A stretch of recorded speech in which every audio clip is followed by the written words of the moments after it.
Venus ita ce duniya ta biyu mafi kusanci da rana bayan Mercury, kuma haskenta ya sa ta shahara a wajen dukkan 'yan adam tun daga dubunnan shekaru zuwa yau.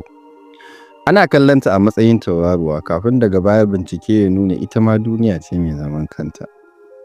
Rana ta fi komai haske a sararin samaniya, sai wata ta ukunsu a haske ita ce Zara. Wannan da ake cewa ga Zara ga wata. To a Larabci kuma ake ce mata Zuhura, to da Turanci kuma ita ce Venus. Venus ita ce duniya ta biyu wajen kusanci da rana. To daga Mercury sai ita, sai kuma Earth.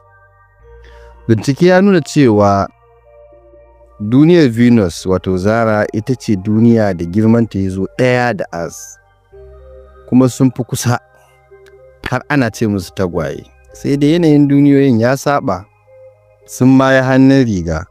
Domin a duniyar Venus akwai yawaitar duwatsu masu aman wuta akai-akai, wani yayi yau wani yayi gobe, wanda hakan ya haddasa saman duniyar wato sararin samaniyar wannan duniyar ya cika da gajimaren sulfuric acid, wato ruwan nan na cikin batir mai ƙona kaya da ƙona jiki. Kuma an ce idan hadiri ya haɗu ma ya gangamo za a yi ruwa a garin, to ruwan batir ne yake zubowa a duniyar a matsayin ruwan sama. Yanayin juyin Venus ya bambanta da sauran duniyoyi, domin ita tana juyin agogo ne, kuma shekara ɗaya a Venus kwanakin Earth 225 ne kawai. Amma kuma kwana ɗaya a Venus ɗin daidai yake da kwanakin Earth 243, wato rana ta fito ta faɗi, a yi dare a yi rana. Ma'ana dai kwana ɗaya a Venus ya fi shekara ɗaya tsayi.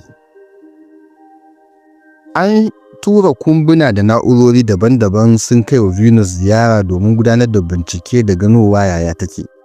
Yawanci sun zagaya ta sun wuce, wasu sun yi ƙoƙarin sauka a cikinta su sauka a doranta sun lalace, wasu kuma sun sauka cikin nasara. Kumbon Venera 7 na tarayyar Soviet wato ƙasar Rasha a yanzu shi ne fara sauka a doranta cikin nasara a shekarar 1970 wato 1970. Daga baya wasu 'yan uwansa su ma suka sauka, suka ɗauko hotuna suka aiko bayanai. Bincike dai ya nuna ɗan adam ba zai iya rayuwa a Venus ba, duba da wannan mummunan yanayi da sinadarai da take da su. Har yanzu dai ɗan adam yana bincike don gano duniya da za ta zaune cikin kwanciyar hankali idan ya tashi ya bar Earth, kuma kawo yanzu bai gano ko ɗaya ba. Daga nan Jupiter.